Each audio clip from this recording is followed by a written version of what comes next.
నువ్వేంటి నా కారులో? తాళం ఇవ్వు, నేను డ్రైవ్ చేస్తాను. ఈరోజు కలిసి వెళ్దాం. నువ్వు నాతో రావాల్సిన అవసరం లేదు. ముందు నువ్వు కారు దిగు. అదేంటి, ఇది వరకు మనం ఎన్నిసార్లు కారులో కలిసి వెళ్ళలేదు? అవి గోల్డెన్ డేస్, ఇవి బ్యాడ్ డేస్. వాటి గురించి ఇప్పుడు మాట్లాడొద్దు. ఏంటి తేడా? ఆకాశానికి భూమికి ఉన్నంత తేడా ఉంది. ఎందుకంత తేడా? అప్పుడు నా మొగుడిలో కాస్తైనా మానవత్వం ఉండేది, ఇప్పుడు లేదు అని నువ్వనుకుంటే సరిపోదావని. గతంలో నువ్వు నా బైక్ మీద వచ్చిన సందర్భాలు కూడా ఉన్నాయి.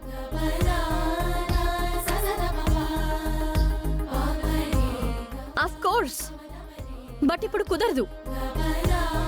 నేను నీ కోసం చేసిన పోరాటాలన్నీ ముగిసిపోయాయి. ఇంకా నా వల్ల కాదు. ఇప్పుడు నాతో నా కూతురుంది. ఇక మీదట తనకు నేను, నాకు తను, అంతే. ముందు నువ్వు దిగు. చెప్తుంది నీకే, దిగు.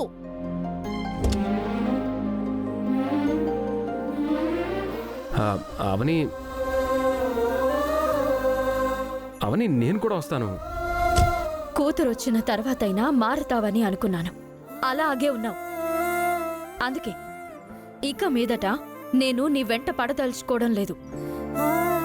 నీ బైక్ ఎక్కి నువ్వు బ్రేకులు వేస్తే నీ మీద పడవలసిన అవసరం లేదు. నీ దారి నీది, నా దారి నాది. ఇంక నాకు ఓపిక లేదు. నా లైఫ్ నేను చూసుకుంటాను. నీ వెంట పడను, పడలేను. అలా మాట్లాడతావేంటవని? ఇలాగే మాట్లాడతాను. ఇది వరకు అవని వేరు, ఇప్పుడున్న అవని వేరు. చూడండి, అది శ్రీకర్తో ఎలా మాట్లాడుతోందో. నిర్మోహమాటంగా ధైర్యంగా మాట్లాడుతుంది. చాలా పొగరుగా మాట్లాడింది. నీతి నిజాయితీ గల పిల్ల కదా, అందుకే ముక్కుసూటుగా మాట్లాడింది.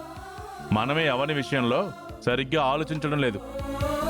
మీరింకాపండి. చూడు బావా, ఎప్పటికైనా నువ్వు నా వెంట పడవలసిన అవసరం వస్తుంది, కానీ ఇక మీదట నేను నీ వెంట పడాల్సిన అవసరం రాదు. నాకు ఆఫీస్లో అర్జెంట్ వర్క్ ఉంది, నేను బయలుదేరతాను.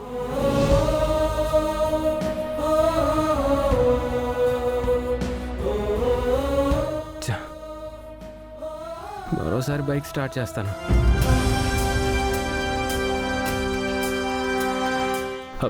కీ కారులో పడిపోయినట్టుంది.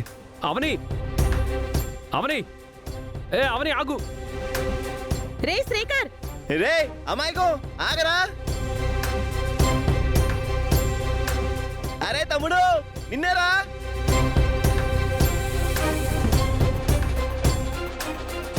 ఏమైంది వాడికి? దాన్ని వెనకాల అలా పరిగెడుతున్నాడు. అయినా అవని అంటే ఇష్టం లేనప్పుడు దూరం మెయింటైన్ చేయాలి కానీ అదే బుద్ధి చీప్గా.